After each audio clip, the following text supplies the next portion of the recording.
folks? It's been a while, hasn't it? Welcome back to the zone.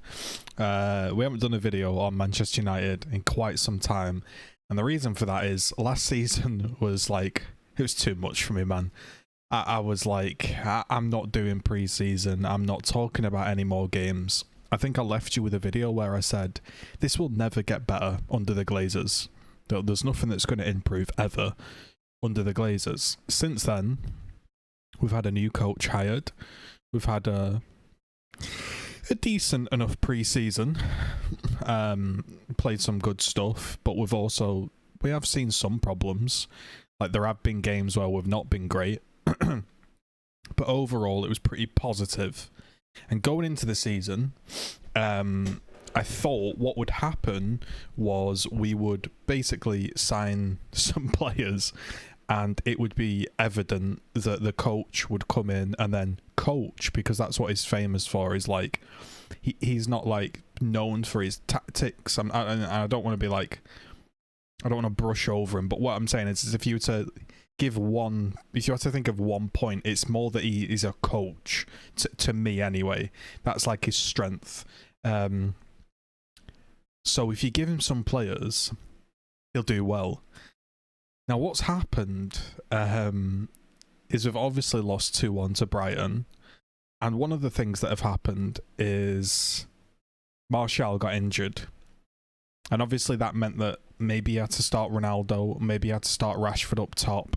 And as a Man U fan that's watched this squad now for like 5 years, I know Rashford up top doesn't work. Maybe Ten Hag did as well, so he stuck Eriksen up there. So when the game began, we basically had Eriksen in his wrong position because we had no other options. You might say, you had Cristiano Ronaldo on the bench. He wasn't an option for the simple reason of, if somebody doesn't turn up to pre-season and talks a load of shit and you start him, you're done. You've got no command. So he had to bench him, and I'm glad he did. So I don't have any problem with that. Even though he should probably, in a vacuum, should have started. For the sake of the club, he had to bench him, and I'm completely fine with him benching Ronaldo. Where it is annoying is when I look at the team, and this is exactly what I was saying. I think 5 months ago, I'm looking, nothing will ever change under the Glazers. That's when we lost 4-1 to Man City. And what Rant said was, this club needs open heart surgery. It needs to sign young people on their first contract that have something to prove. That way, if they turn out to be crap, you can get rid of them. And if they turn out to be good, you can upgrade the contract, and then you can still sell them before they are over the hill. What we're now doing is we've lost to Brighton. And you know why we've lost to Brighton? I want you to think about this logically. We've lost to Brighton because no coach in the space of a few weeks can turn a squad into a world-beating squad. I think Klopp finished 8th in his first season. Pep Guardiola didn't really win anything. So if that's the measuring stick of everybody these days, then what hope does Ten Hag have in a few weeks? Well, he doesn't, does he? Nobody does. So we have started the season with a weaker squad. We've got rid of Matic, Lingard, Pogba, Mata, Cavani.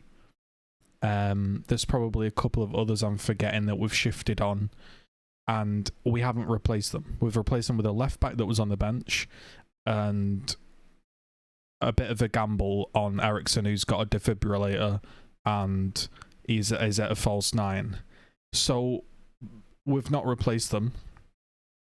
So we have basically a worse squad going into the game. Now, what happened is pre-season, they were fully coached. They were focused on like doing the things. They weren't thinking about the victory. They were just focusing on doing what Ten Hag wanted them to do. Then, when the match has kicked off and they've had to do it for the win, and they're in the stadium of 70,000 people, the bottle jobs have come out again, and that's what it is, and that's what people need to understand. Those players are bottle jobs, or they're not good enough. You can pick either word that you want to say. I don't think it's for lack of trying. I think they're trying their absolute best, and that's the worry. I don't think these players aren't trying. I just think they're crap. So what's gone on is Luke Shaw, if anyone's watched the channel for a long time, there's 2 players that I really dislike. I use the word dislike because I do. It frustrates me when I see them. I hate, absolutely hate watching David De Gea play. The very first video on this channel, I said I have an agenda against De Gea. I think he's awful. I think he's a truly awful goalkeeper. You can say what you want about it. I don't care. That's my opinion. He should not be at the club. He's been a part of every single failed defensive setup going. Luke Shaw has had a good 6 months in his life and needs to go. You've got Harry Maguire, who is a failure. He just keeps getting relegated and he's not improving. But at least the bloke can stay fit and at least he tries his best. That's all I can say.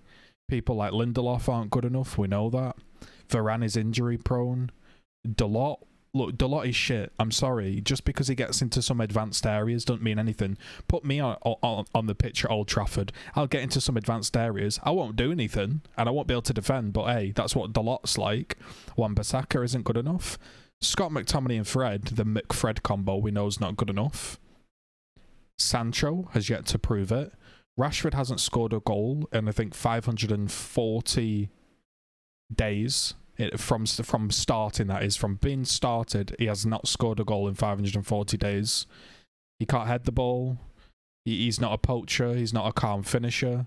Yesterday we saw Erling Haaland, and I think people are really not understanding what Erling Haaland did for that goal. When the ball got put through to him, go and watch the goal.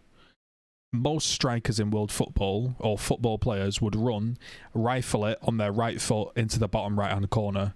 What he does is he curves his run, so he runs, the keeper's waiting for that bottom right-hand shot, and then as he curves his run and opens up his body, he's done the keeper, and he calmly slots it into the opposite corner with his left. That is a natural finisher. Today, the ball got flashed across the face of goal, and Rashford missed, and people praised Sanchez for his fantastic save. I can tell you for a fact that Ruud van Nistelrooy or RVP, if that ball gets flashed across the face of goal, they stop the ball dead, and that keeper carries on going all the way to the other side of the goal, and then they roll it in calmly. And then, based off that, would probably go on to win the game. So the squad is not good enough. So once again, I'm laying my stall out, and I am saying I am not going to blame Ten Hag at all this year. I'm not. I don't care. If you sign somebody in January, that's not the time to do a signing because they're out of a pre-season. They get thrown in at the deep end mid-season when you need results, so that doesn't really help. If you sign him late, if you sign somebody late, they weren't in pre-season and they weren't a priority. So today we've been linked with Rabiot and Arnautovic. Now, if we really wanted, think about this. If Manchester United really wanted Arnautovic and they really wanted Rabiot, they are not some unattainable players. You could have signed them at the start of the season and had them with a full pre-season. What this is a panic reaction by the Glazers to look through the old scouting documents. We've been linked with these players before, and to just try and get some goodwill with the fans, like, hey, we're signing some players, please.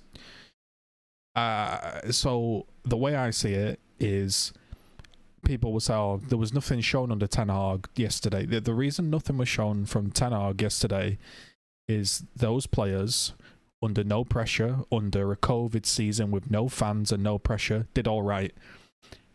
The second they get put in that stadium with fans, they're not good enough. They're battle jobs. They can't handle the pressure, and that's pure and simple.